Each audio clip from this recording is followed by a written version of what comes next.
Print এবং electronic মিডিয়ার সাংবাদিক ভাই, আমরা আজকে এখানে যে কারণে আপনারা এসেছেন তা হলো যে সাদিক অ্যাগ্রো লিমিটেডের চেয়ারম্যান মোহাম্মদ ইমরান হোসেন কে আমরা গতকাল মানি লন্ডারিং আইনের 4-এর 2 ধারা এবং 4 ধারায় তাকে অর্থ পাচার, অবৈধভাবে চোরাচালানির মাধ্যমে গরু আমদানি এবং জালিয়াতি এবং প্রতারণার অভিযোগে বিভিন্ন অভিযোগের বিরুদ্ধে তাকে গ্রেফতার করা হয়েছে এবং বর্তমানে একটি বিচারাধীন বিষয়। আমাদের তদন্ত কার্যক্রম শুরু হয়েছে। গতকাল যেহেতু উনি গ্রেফতার হয়েছেন, তদন্ত কার্যক্রম শুরু হয়েছে।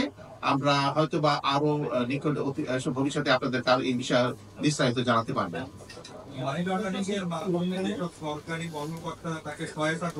সবাইকে আমরা আইনের আওতায় আনতে পারি। আচ্ছা, আমরা যদি প্রশ্ন করি তৌহিদুল আলম জেনিক কে, তাহলে কি আপনি বিস্তারিত বলতে পারবেন উনি কে? উনি সাদিক এগ্রোর একজন ব্যবস্থাপনা পরিচালক, ওনার ব্যবসায়িক পার্টনার।